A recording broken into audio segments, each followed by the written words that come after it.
Friends. So இந்த வீடியோவில் soil டெஸ்ட்னால் என்ன, அது பண்ணாததுனால உங்கள் வீட்டில் எந்த மாதிரியான இஷ்யூ வரப்போகுது அண்டு அந்த மாதிரியான எல்லா விஷயம் பார்க்க போகிறோம். ஸோ நீங்கள் இருக்கும்போது என் சேனலை சப்ஸ்கிரைப் பண்ணலாம், மறக்காமல் சப்ஸ்கிரைப் பண்ணிக்கோங்க. அப்போ தான் நாங்கள் போகிற வீடியோஸ் எல்லாமே வந்து சேரும். ஸோ வாங்க வீடியோக்குள்ளே போகலாம்.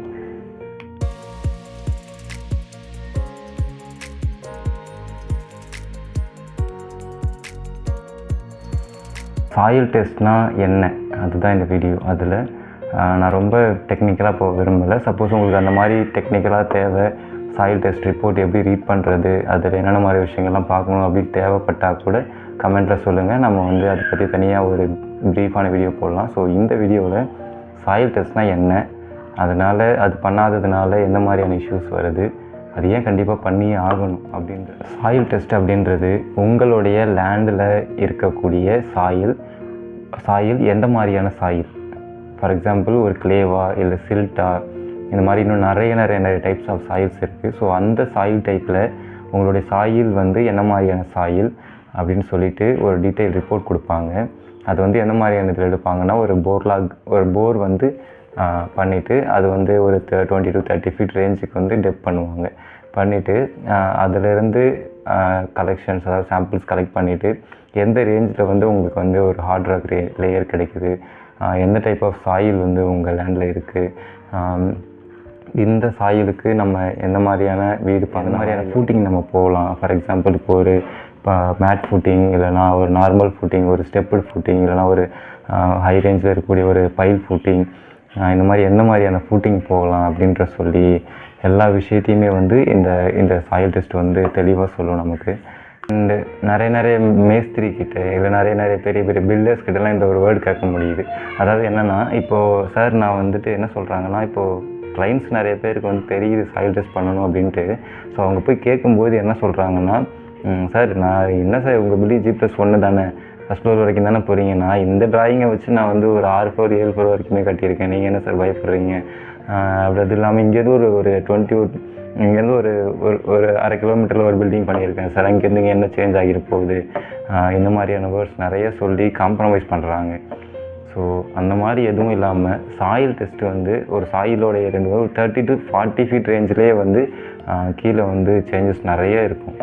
இதுதான் ஜியாலஜிக்கலாக பார்த்தோன்னா ஒரு 30 ஃபீட் ரேஞ்சிலே வந்து உங்களுக்கு சாயில் சேஞ்ச் ஆகுது அப்படின்னு சொல்லிட்டு ஐஎஸ் கோட் புக்ஸ்லாம் சொல்லிக்கிட்டு இருக்கு. ஸோ சாயில் டெஸ்ட் ரொம்ப முக்கியம். நீங்கள் வந்து உங்கள் பில்டிங்க்கான மொத்த காஸ்ட்டு ₹1 கூட குறைக்காமல் கொடுக்க தான் போகிறீங்க.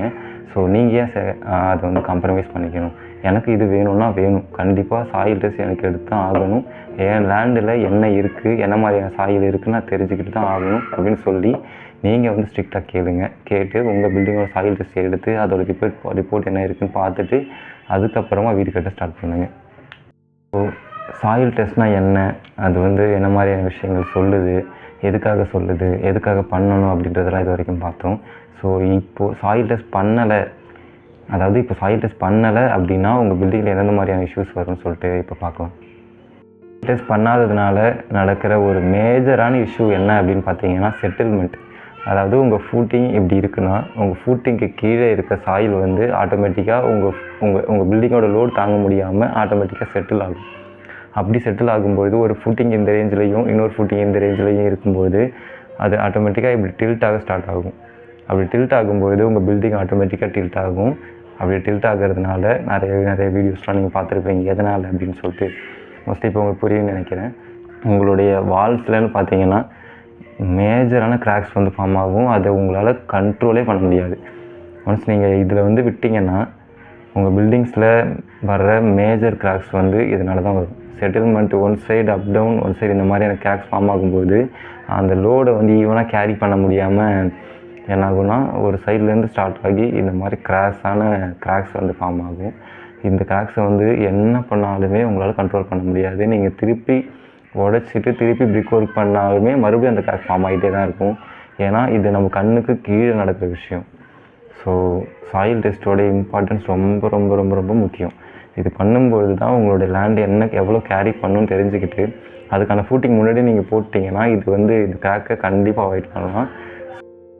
ஒரு ரீசெண்ட் டேஸில் ஒரு பில்டிங் ஒன்று சென்னையில் என்னால் பார்க்க முடிஞ்சுது. அந்த பில்டிங் பார்த்தீங்கன்னா ஆக்சுவலாக கட்ட ஸ்டார்ட் பண்ணியிருக்காங்க. பண்ணிவிட்டு ஒரு பேஸ்மெண்ட் ரேஞ்சில் போயிட்டு இருக்கும்போது பார்த்தீங்கன்னா அந்த பிளிந்த் பீம் சொல்லுவாங்க, பாட்டமில் இருக்கக்கூடிய ஒரு பீமு. அந்த பீமுக்கு கீழே வந்து இருக்கிற சாயில் வந்து அதோடைய வெயிட் தாங்க முடியாமல் ஆட்டோமேட்டிக்காக செட்டில்மெண்ட் டவுன் ஆகி போயிட்டுருக்கிறது பார்க்க முடிஞ்சது. அது வந்து ஒரு பெரிய கன்ஸ்ட்ரக்ஷன் தான், நான் வந்து நேம் சொல்ல விரும்பலை என்னன்ட்டு. ஸோ இதெல்லாம் இது ஒரு பெரிய கம்பெனி அப்படின்னு சொல்லிட்டு போய் நம்ம கொடுத்துட்றத விட ஒரு நல்ல பில்டராக பார்த்து கொடுத்து வீடு கட்டுங்க. அப்போ தான் உங்களுக்கு வந்து குவாலிட்டியான, ஏன்னா வந்து இது ஒரு வீடு கட்டுறது வந்து ரொம்ப ஈஸியான விஷயம் கிடையாது. ரொம்ப ரொம்ப கஷ்டமான விஷயம். அது இல்லாமல் நிறைய பேருடைய ஒரு பெரிய ட்ரீம் வீடு, சொந்தமாக வீடு கட்டி அதுக்குள்ளே வாழணும் அப்படின்றது. ஸோ இதில் வந்து மறைக்கவோ இல்லை ப்ளே பண்ணுறதுக்கோ எந்த ஒரு விஷயமும் கிடையாது. நம்ம வந்து 100% லாயலாக இருந்தாகணும். ஸோ விஷயங்களை தெரிஞ்சுக்கோங்க. சொந்தமாக வீடு கட்டணும் ஆசை இருந்தால் மட்டும் போதாது, அதுக்கு வந்து நம்மளை ஏமாத்துறதுக்குன்னு நிறைய பேர் இருக்காங்க. ஸோ நீங்கள் வந்து உங்கள் சைடில் என்ன பண்ணணுன்னா, இப்போ ஒரு விஷயம் ஸ்டார்ட் பண்ண போகிறீங்கன்னா அதை பற்றி அட்லீஸ்ட் ஒரு 10% தெரிஞ்சு வச்சுக்கிட்டு அதை போய் அவங்கக்கிட்டே நீங்கள் கேட்டு இதெல்லாம் பண்ணுவீங்களா, இல்லை இதில் உங்களுடைய ஸ்கோப்பில் என்ன மாதிரி விஷயங்கள்லாம் வரும், இது ஏன் எனக்கு பண்ண மாட்டேங்க, எனக்கு இதெல்லாம் பண்ண சொல்கிறாங்களே அப்படின்னு சொல்லிட்டு நிறைய விஷயங்கள் கேட்டு தெரிஞ்சுக்கோங்க. தெரிஞ்சுக்கிட்டு ஒரு குவாலிட்டியான வீடு கட்டுங்க.